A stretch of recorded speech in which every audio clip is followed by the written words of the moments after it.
the temptation, the fundamental temptation of indulgences is to look at them like it's some kind of reading achievement system, or another way that people talk about indulgences is to consider them as grace points. If we do enough good things, then we get all of the grace points for those in need.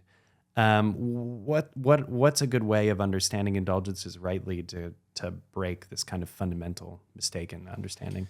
I wonder if you can still do that in grade school, because it seems like it's run on shame, and I think that shame has been outlawed in 21st century American culture. So they have to find some other means whereby to motivate kids to read books.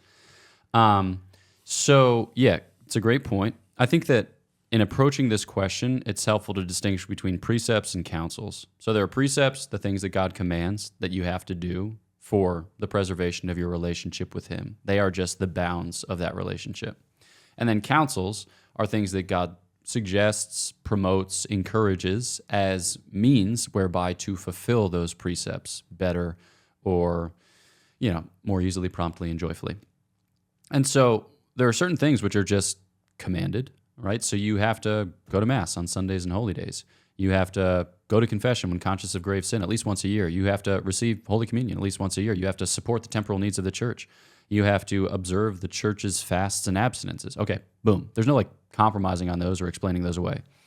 But then, what do we do to facilitate our approach to these commandments and our fulfillment of these commandments? That's where the counsels come in. That's the genius of religious life. Poverty, chastity, and obedience are means to the perfection of love, and that twofold precept of love, God with your whole heart, mind, soul, and strength, neighbor as yourself.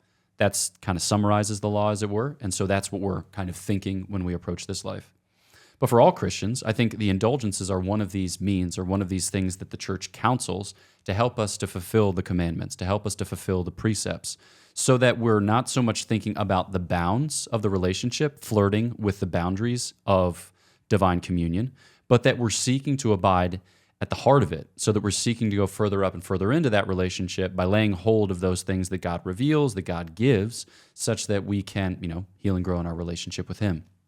And so I think it's helpful to approach the indulgences not as get out of jail free cards, which are obtained at much less cost than other ways in which to deal with temporal remission of sin, or the remission of the temporal effects of sin. But what they really are an expression of intimacy, a kind of means counseled by the Most High God to cultivate the relationship which unfolds or takes place within the bounds of the precepts. So the church highlights these things in saying, do you want to be a saint? Well, these are good places to start. So when people ask me, how do I shape my spiritual life? Nobody asks me that, but usually people say, I've already shaped my spiritual life. Can you approve of it? And I'm like, I don't know, can I?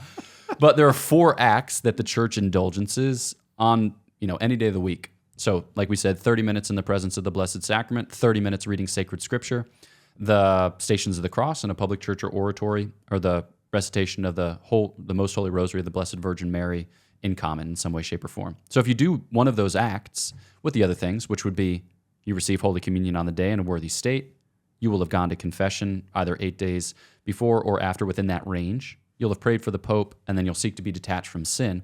That's the type of thing that deals with the effects of sin in your life or in the life of the one to whom you assign it, obviously a deceased person. So these things are counseled because they're great ways in which to promote your relationship with God, not as a kind of spiritual indulgence or a spiritual gluttony, but as an expression of the urgency that you feel in that relationship. It's not going to crack the code. It's not going to unlock the inner sanctum, but it is going to facilitate that type of faithful pursuit of the Most High God, which all of us, please God, want.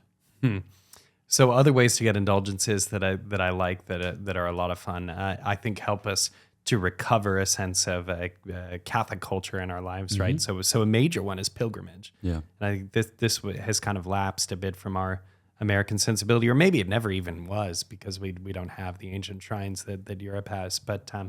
But one could make a pilgrimage, for example, with Father Jacob Bertrand to a particular shrine in Spain, and that would be indulgenced. But one can also visit any number of basilicas, and we have these in the United States, like the Basilica of the National Shrine of the Immaculate Conception, which is across the street from a place we know and love, the Dominican House of Studies in Washington, D.C. Anyway, you could get an indulgence by visiting the National Basilica. and even some minor basilicas. So there might be in your diocese, listener, a shrine or a minor basilica that is indulgenced. So check that out, because a pilgrimage, I think, is one of these, an additional principle of the spiritual life, right? Like that you were pointing to, Father Gregory, and saying these four main causes. Well, an additional cause is pilgrimage, and pilgrimage is a way to renew and revive those kind of standard fonts, as it were, of the spiritual life. So I think pilgrimages are another great indulgence that we should be aware of and that we should check out. But then sometimes the church gives indulgences on a kind of temporary basis, right? Like there will be indulgences coming for the Jubilee, which is going to be celebrated in Rome, and there will be Jubilee doors throughout the world that you can walk through. And Pope Francis did this with the Jubilee of Mercy as well, where you can receive an indulgence traveling through the door. But there are others. Right now, there's an indulgence, for example, to visit a Dominican church to celebrate our great theologian, St. Thomas Aquinas. It was due during his particular year, and there are various indulgences for St. Therese for her anniversary.